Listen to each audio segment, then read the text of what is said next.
नमस्कार विद्यार्थी मित्रांनो, मी अमोल सुराशे तुमचं कृषीरत्न यूट्यूब प्लॅटफॉर्मवर त्यावेळी हार्दिक स्वागत करतो। मागच्या वीकमध्ये जे काही जेनेटिक्सचे लेक्चर त्या ठिकाणी झाले, परंतु काही कारणास्तव सरांना काही काम असल्यामुळे ते जे लेक्चर्स आहे ते पुढे ते कंटिन्यू करतील। तर सन्माननीय गडक सरांनी माझ्याकडे प्लान बिडिंग सब्जेक्ट दिला आहे, तर तो मी या ठिकाणी पूर्ण करणार आहे। आपण पूर्ण प्लान बिडिंगची या ठिकाणी सिरीज घेणार आहोत। तर आपल्याकडे जो आज आपण सुरुवात करणार आहोत प्लान बिडिंगसाठी। Okay, so we start the plant breeding. आता प्लान बिडिंग म्हणजे काय, त्याचे ऑब्जेक्टिव्स काय आहे, प्लान बिडिंगमध्ये कोणकोणत्या प्रकारचे त्या ठिकाणी आपण चेंजेस करतो, काय काय प्रकारची इम्प्रूव्हमेंट त्या ठिकाणी प्लान बिडिंगमध्ये होते। तर प्लान बिडिंग म्हणजे काय आहे, समजा एखादा प्लांट आहे, आता या प्लांटमध्ये एखादी कमी, समजा एखादे काही कमी आहे, काही लेसनेस या प्लांटमध्ये आहे, तर त्या आपण प्लान बिडिंगच्या माध्यमातून त्या ठिकाणी त्या प्लांटमध्ये इंट्रोड्यूस करू शकतो। त्यानंतर या प्लांटमध्ये असणारे काही जे टॉक्झिक कंपाऊंड्स आहे, टॉक्झिक सबस्टन्सेस किंवा टॉक्झिक कंपाऊंड्स आहे किंवा टॉक्झिक एलिमेंट्स आपण ज्याला म्हणतो, तर ते टॉक्झिक एलिमेंट जे असतील ते सुद्धा आपण प्लान बिडिंगच्या माध्यमातून त्या ठिकाणी त्याच्यामध्ये इम्प्रूव्हमेंट करू शकतो। त्यानंतर जे काही डिसीज रेजिस्टन्स प्लांट आहे, पुन्हा जे काही इन्सेक्ट पेस्ट रेजिस्टंट प्लांट्स आहे, ते सुद्धा आपण प्लान बिडिंगच्या माध्यमातून त्या ठिकाणी नव्याने इंट्रोड्यूस करू शकतो। त्यानंतर आपल्याला जर ॲनी सीझनची व्हरायटी त्या ठिकाणी तयार केली असते, म्हणजे प्रत्येक सीझनमध्ये त्या ठिकाणी ती त्याला टेम्परेचरला त्या ठिकाणी सेन्सिटिव्ह केलं पाहिजे, त्यानंतर प्रत्येक सीझनमध्ये ती आली पाहिजे, तर अशा प्रकारच्या व्हरायटीसुद्धा आपण प्लान बिडिंगच्या माध्यमातून त्या ठिकाणी तयार करतो। म्हणजे अल्टिमेट आपलं जे प्लान बिडिंग आहे ते कोणत्याही प्रकारचं हायर इल्ड असेल किंवा मग क्वालिटी त्या ठिकाणी आपल्याला क्रॉपमध्ये इंट्रोड्यूस करायची असेल, तर ते आपण प्लान बिडिंगच्या माध्यमातून त्या ठिकाणी करतो।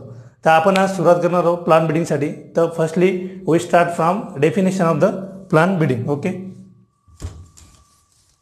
तर सर्वांनाच माहिती आहे की प्लान बिडिंग म्हणजे काय। तर प्लान बिडिंग एक फर्स्टली काय is an art and science, art and science, also it is a technology. आता हा एक प्रकारचा या ठिकाणी आपण प्लांट घेतला, म्हणजे क्रॉप आहे। ओके, आता या प्लांटमध्ये काहीतरी DNA आपण त्याला म्हणतो, किंवा आपण त्याला म्हणू genetic structure. Okay, genetic structure.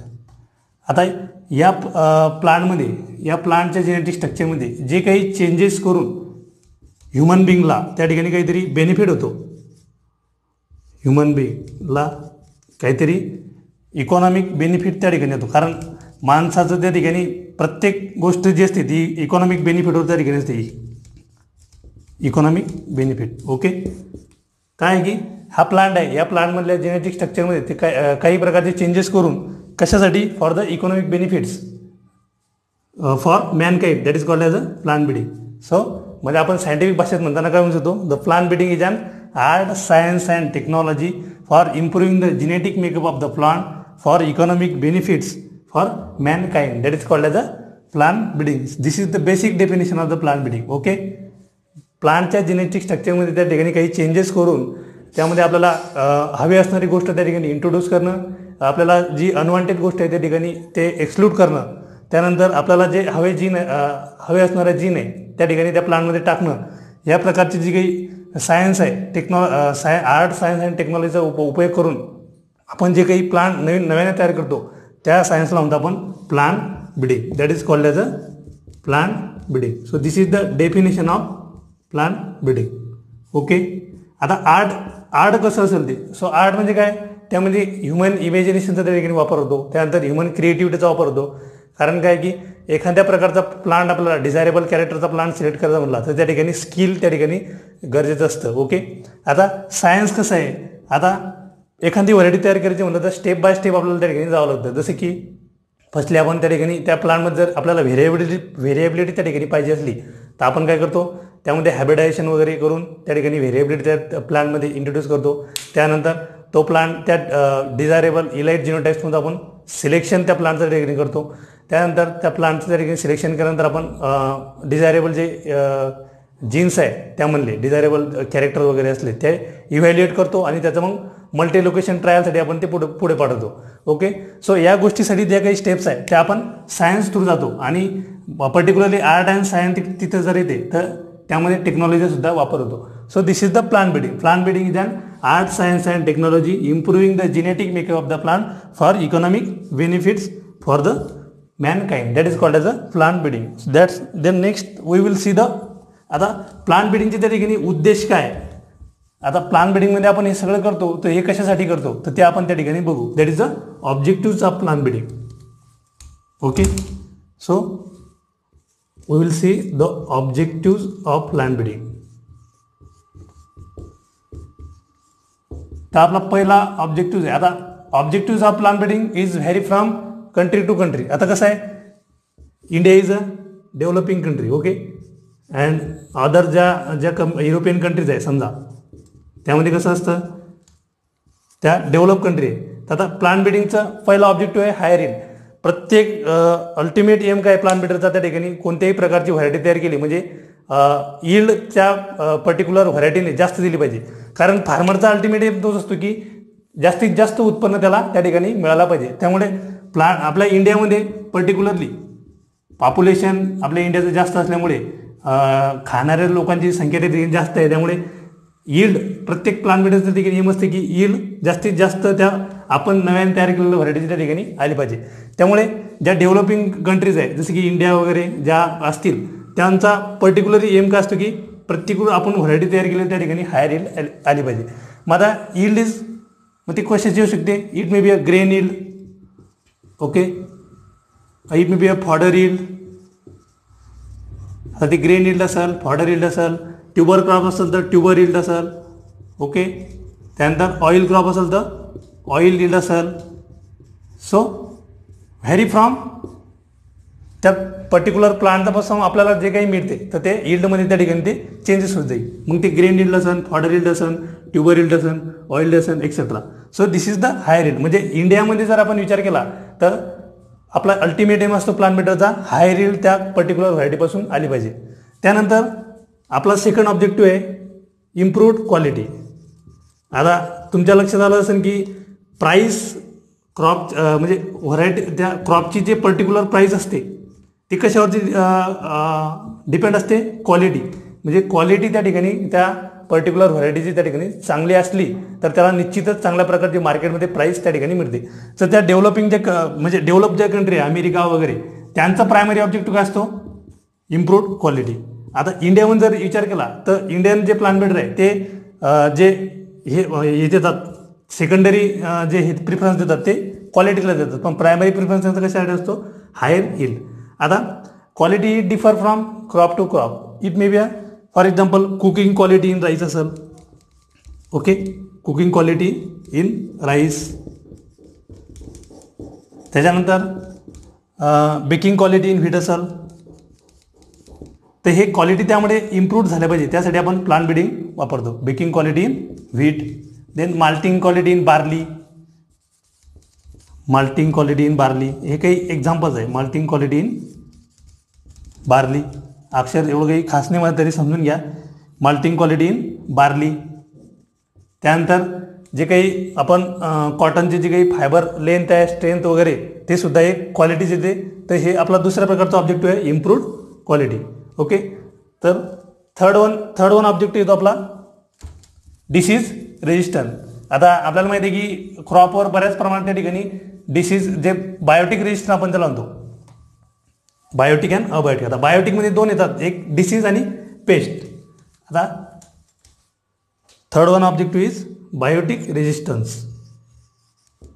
Biotique resistance म्हणजे काय जे कोणी बायोटिक फॅक्टर आपल्या क्रॉप प्लांटवरती अटॅक करतात that is biotic factor which attack on our crop that is a biotic resistance. मला त्यांना रेजिस्टन्स करण्यासाठी प्लांट ब्रीडिंगच्या माध्यमातून आपण त्या ठिकाणी व्हरायटीज तयार करतो. आता बायोटिक रेजिस्टन्स म्हणजे काय असेल मग आपण त्या ठिकाणी डिसीज रेजिस्टंट व्हरायटी तयार करू. Disease resistant varieties. त्यानंतर इन्सेक्ट पेस्टला रेजिस्टंट अशा व्हरायटी त्या ठिकाणी आपण तयार करू शकतो. Okay, insect paste resistant varieties त्या ठिकाणी तयार करू शकतो. तर हा सुद्धा या ठिकाणी एक प्लांट ब्रीडिंगचा ऑब्जेक्टिव्ह आपला होतो. ओके, हा आपला थर्ड ऑब्जेक्टिव्ह आहे. Biotic resistance. बायोटिक रेजिस्टन्स म्हणजे जे काही लिव्हिंग फॅक्टर्स आहे ते लिव्हिंग फॅक्टर्स त्या ठिकाणी क्रॉपचा बऱ्याच प्रमाणात लॉस करतात. तर तो लॉस म्हणजे डिसीज असेल तर आपण प्लांट ब्रीडिंगच्या माध्यमातून डिसीज रेजिस्टन्स व्हरायटी तयार करू शकतो. त्यानंतर इन्सेक्ट पेस्ट जे असेल समजा आपल्याला चांगलं उदाहरण त्या ठिकाणी माहिती आहे की बीटी कॉटन. बीटी कॉटन हे याच्या अगोदर खूप लॉस त्या ठिकाणी आपल्याला कापसाचा दिसत होता, पण आपण त्यानंतर बॅसिलस थुरिंजिस नावाचा जो बॅक्टेरियम आहे तो सॉईल बॅक्टेरियम आहे त्या ठिकाणी त्या बीटी कॉटनच्या माध्यमातून इंट्रोड्यूस केल्यामुळे त्या ठिकाणी बऱ्याच प्रमाणात म्हणजे 3 ते 4 पट त्या ठिकाणी कॉटनची यील्ड वाढली. तर अशा प्रकारचे इन्सेक्ट रेजिस्टंट व्हरायटीज आपण त्या ठिकाणी प्लांट ब्रीडिंगच्या माध्यमातून त्या ठिकाणी करतो. तर हा आपला आहे third one objective is biotic resistance.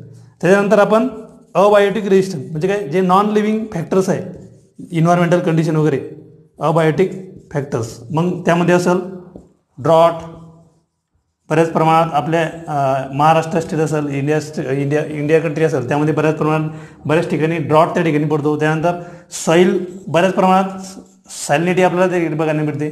त्यानंतर लॉजिंग, हवेमुळे लॉजिंग त्या ठिकाणी होते त्यामुळे विंडचा सुद्धा इफेक्ट क्रॉपवरती होतो.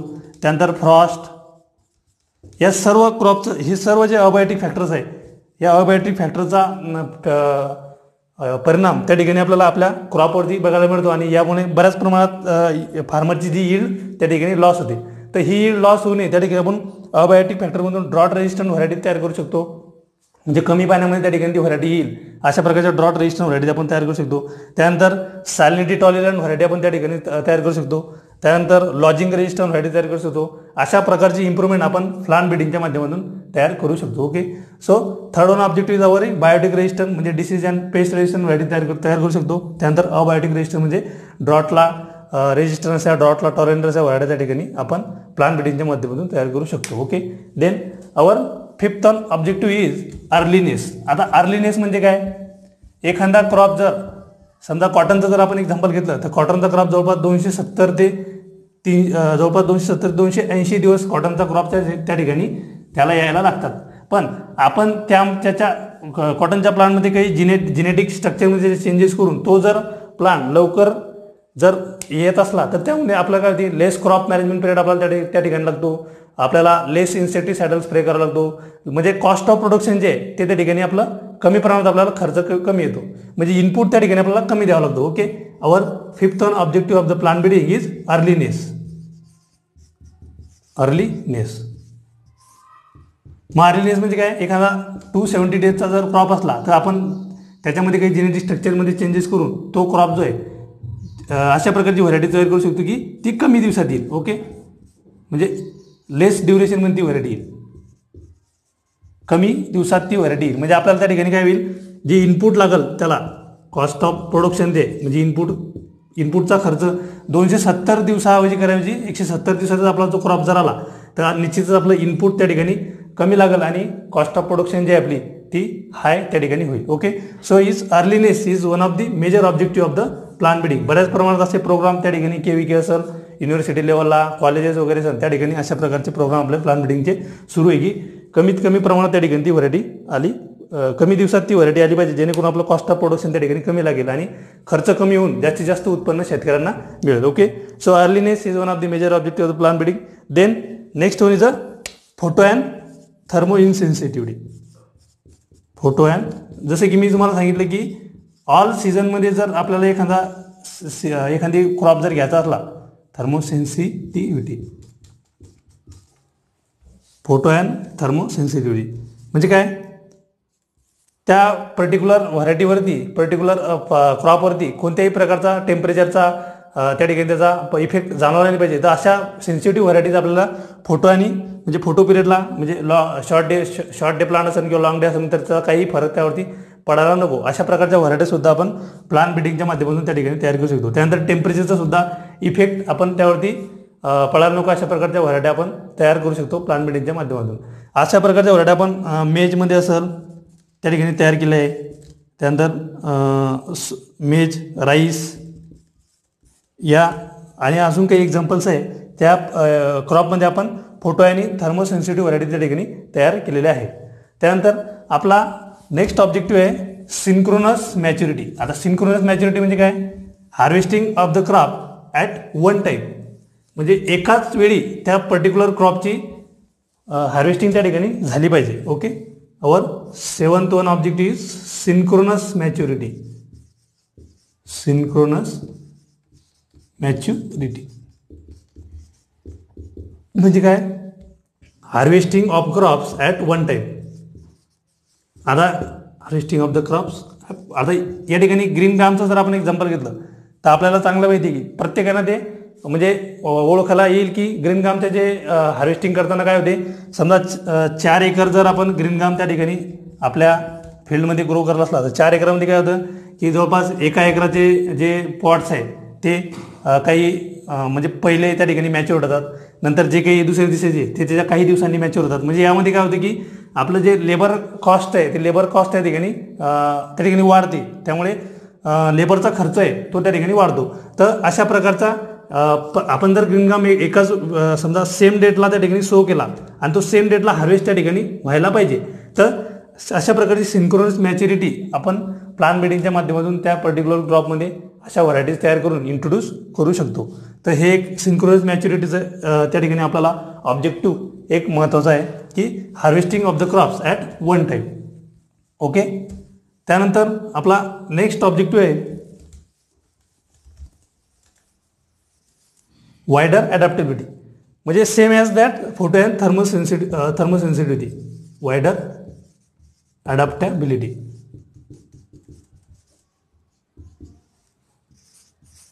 वायडर ॲडॅप्टेबिलिटी म्हणजे काय? आता समजा आपण एखादा UP साईडला जर तिथं क्लायमॅटिक कंडिशन असेल, त्या क्लायमॅटिक कंडिशनला तो क्रॉप जर त्या ठिकाणी ग्रो केला जात असेल तर तोच क्रॉप दुसऱ्या क्लायमॅटिक कंडिशनला सुद्धा त्या ठिकाणी ग्रो झाला पाहिजे, म्हणजे त्याच्यावर काहीही फरक त्या ठिकाणी जाणवला नाही पाहिजे. तर अशा सुद्धा वायडर ॲडॅप्टेबिलिटी आपण प्लांट ब्रीडिंगच्या माध्यमातून त्या ठिकाणी इंट्रोड्यूस करू शकतो. नंतर डिझायरेबल ॲग्रोनॉमिक ट्रेट्स असेल, हा सुद्धा एक डिझायरेबल ॲग्रोनॉमिक ट्रेट्स. म्हणजे डिझायरेबल ॲग्रोनॉमिक ट्रेट्स कोणते असतात की प्लांट हाईट, त्यानंतर ब्रांचिंग, टिलरिंग कॅपॅसिटी, या प्रकारचे त्या पर्टिक्युलर प्लांटमधल्या व्हरायटीमध्ये आपण प्लांट ब्रीडिंग थ्रू ते त्या ठिकाणी इंट्रोड्यूस करू शकतो. Desirable agronomic traits. ओके. तर डिझायरेबल ॲग्रोनॉमिक ट्रेट्स म्हणजे प्लांट हाईट व्यवस्थित झाली पाहिजे त्या ठिकाणी, म्हणजे टॉल जर प्लांट आपल्याला पाहिजे असले पूर्ण, तर आपण प्युअर लाईन सिलेक्शन वगैरे मास सिलेक्शन त्या मेथड वापरून अशा प्रकारचे वन हायटेड प्लांट त्या ठिकाणी, किंवा आपल्याला डॉर्कनेस जर पाहिजे असला तर तशा प्रकारचे प्लांट आपण त्या ठिकाणी तयार करू शकतो. नंतर ब्रांचिंग, आपल्याला जर नंबर ऑफ ब्रांचेस चांगल्या पाहिजे असला ते सुद्धा आपण करू शकतो. नंतर टिलरिंग जर पाहिजे असली, टिलरिंग कॅपॅसिटी वगैरे, तर हे काय ॲग्रोनॉमिक प्रॅक्टिसेस आहे. म्हणजे याच्या थ्रू आपण काय येते की फार्मरला जास्तीत जास्त यील्ड त्या ठिकाणी मिळते. Okay. So desirable agronomic traits. त्यानंतर removal of toxic compound. Okay.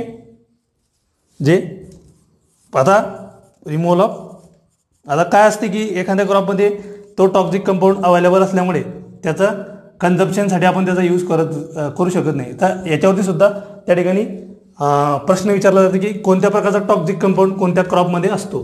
तर तुम्ही लक्षात ठेवायचं आहे की न्यूरोटॉक्झिन इज अवेलेबल इन केसरी दाल, ज्याला म्हणतो आपण लॅथॅरस सटायवस. न्यूरोटॉक्झिन नावाचा टॉक्झिक कंपाऊंड जो आहे तो आपली जी केसरी दाल आहे, केसरी दाल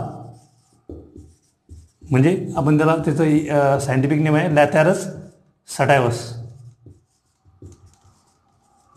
तर यामध्ये तो अवेलेबल आहे न्यूरोटॉक्झिन. तर हे न्यूरोटॉक्झिन आता जर त्याला रिमूव्ह करायचं असलं तर आपण प्लांट ब्रीडिंग थ्रू तो रिमूव्ह करू शकतो. ओके. केसरी दाल. आता याच्यामुळे काय होतं की जो लोअर लिम्बचा असतो तो लोअर लिम्बचा पॅरालिसिस त्या ठिकाणी आपल्याला बघायला मिळतो. Lower limbs paralysis. आता हा जर ह्युमन बिंगच्या कन्झम्पशनमध्ये आला तर त्याच्यामुळे काय होतं, लोअर लिम्स म्हणजे पॅरालिसिस, आपले जे पाय असतात त्यांचा पॅरालिसिस त्या ठिकाणी जाणवतो. तर हे असं होऊ नये, अशा प्रकारचे टॉक्झिक कंपाऊंड त्या ठिकाणी आपल्याला जर रिमूव्ह करायचे असले तर आपण प्लांट ब्रीडिंगचा यूज करून असे करू शकतो. त्यानंतर गॉसिपॉल नावाचा एक कंपाऊंड आहे toxic compound which is available in gossypol, which is available in cotton. So this one is also the toxic compound which is also removed by using plant breeding technology, gossypol. त्यानंतर ब्रासिका स्पेसिसमध्ये आपल्याला त्या ठिकाणी एक युरिसिक acid,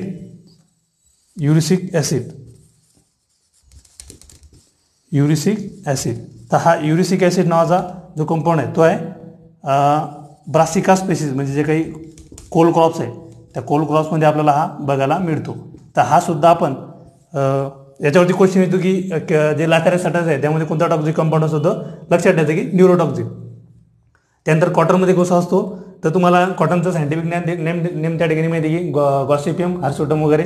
तर त्याच्यावरून लक्षात ठेवायचं की गॉसिपॉल नावाचा टॉक्झिक कंपाऊंड कॉटनमध्ये अवेलेबल असतो. त्यानंतर आपल्याला जर कोल क्रॉपचं जर एक्झाम्पल घेतलं तर कोल क्रॉपमध्ये असतो म्हणजे ब्रासिका स्पेसिस वगैरे, कॅबेज, कॉलीफ्लॉवर.